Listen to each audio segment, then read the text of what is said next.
Investing with Abi. My name's Abi Hookway, and for those of you that don't know me, I'm a property investor. I've only been doing it about 3.5 years.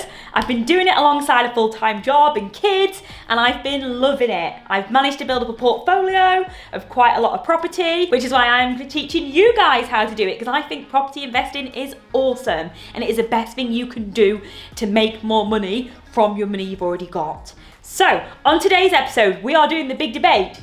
Residential property versus commercial property. I normally teach you on this YouTube channel about residential property, buying houses, tenanting houses, holiday homes, what you can do with houses. But today I want to go to the dark side. I want to talk a little bit about commercial and what are the differences. So you ready? Let's go. So let's talk about the difference between residential and commercial. Firstly, what do I mean? So residential is where you just buy normal houses. So they're houses, and these can be normal houses or maybe holiday homes, but they're houses where people live or people will stay in. Just your normal standard houses. Commercial property can be big office blocks. You know, it's where you find shops, takeaways, anything like that is a commercial property. What leases do these have? How do they make money? The residential houses, normally you have a tenant in there. So you would have a tenant. And that tenant would normally go in on an assured short hold tenancy, or if you're in Scotland, a PRT, which is basically a tenancy agreement. Now, the main difference with a resi tenancy agreement, or the main things are, landlord is responsible for repairs.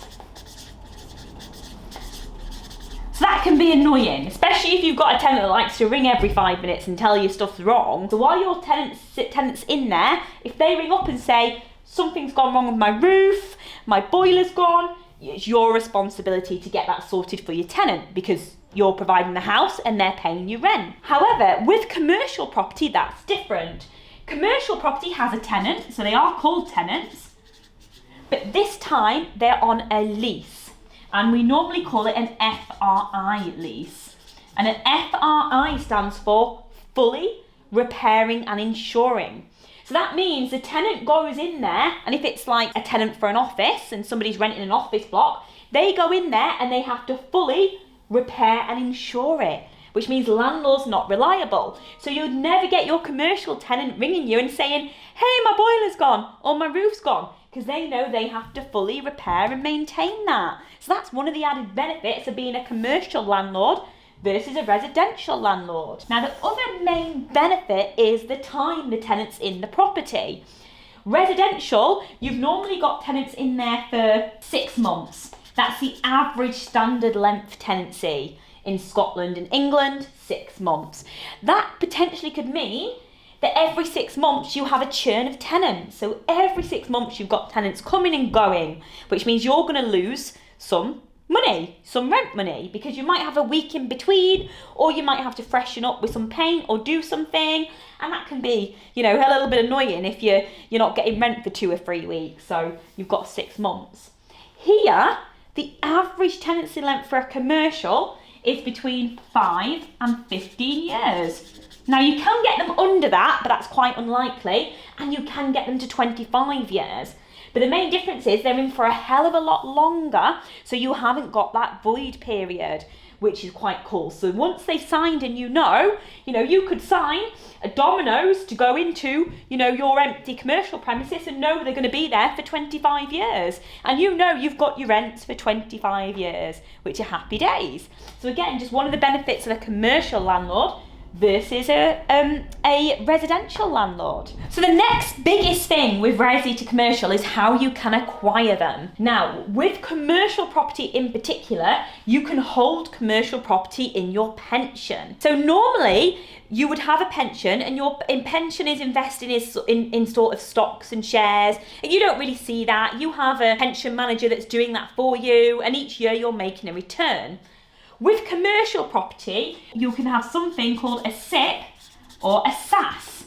And a SIP and a SAS are basically pensions you set up personally, and they allow you to do and invest commercial property.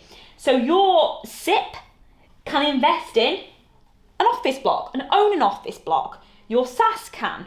Now there's differences between SIPs and SASs, and there's different level of involvement, but that just gives you an idea what they can do.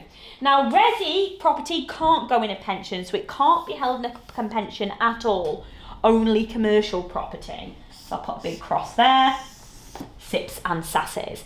But this is why at the age of, how old was that? 34, I took my pension early. So I took control of my pension from stocks and shares and the manager that was managing it for me at the time, and I put it into a SIP. And my SIP then has got this pot of money now that can be used for commercial. And when I worked out, doing this and buying commercial and holding commercial property will make me more money than just having my money with a manager and doing the stocks and shares. So that's why I took mine out early, which is quite exciting. Now the other thing why you might be interested in commercial property is it's got some tax benefits. So I'll put tax benefits here, and it's got something called capital allowances. Now capital allowances are really, really cool. They can only be claimed once per building, so once it's claimed, it's claimed. You can have what's called a capital allowance survey to see if your building registers for it and is allowed it, but they could be huge advantages to your tax bill having capital allowances. So if you don't know about them, go and search for them, but having commercial property, nice tax benefits. Having residential property, you can't get these tax benefits for residential property, so none of those, unfortunately. And lastly, let's really have a look at commercial versus resi. A lot of people say commercial is more hands-free, passive.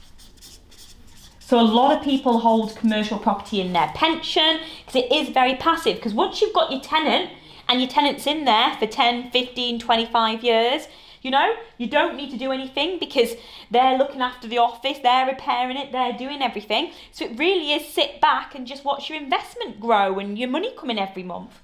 Whereas residential property can be a bit more hands-on because you're reliable for all the repairs. So you do have to do more work with it. It's, you know, it's less hands-free. Is that a nicer word to put? Less hands-free. There we go. So that's the main differences. Now the biggest objection people say to me when getting involved with commercial property, and especially at the moment, is, you know, with the economy, with everything going on, is commercial property still a great buy? 100% is. Now it's still a great buy if you get the right commercial property. If you buy the wrong commercial property, it is not a good buy. So this is you understanding the commercial market and what's in demand at the minute.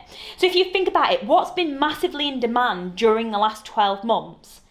Takeaways, corner shops, supermarkets, warehouses. You know, they're the sort of Amazon-proof commercials that I'd be looking at. What's been less in demand, you know? Your retail, high street shops, clothes shops.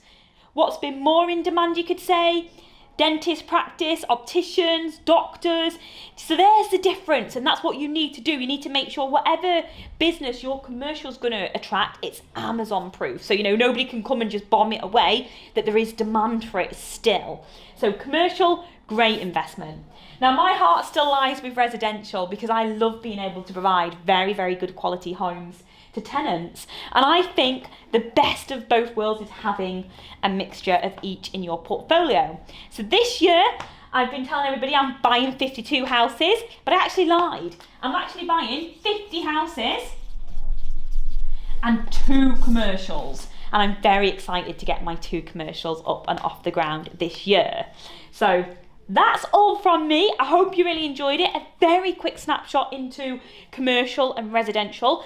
If you want to know more about commercial, then tune in on a Wednesday to Money Matters. Paul Smith is the expert on commercial property. He's got lots of commercial property himself, and he can give you the best hints and tips to some of the stuff I've told you today.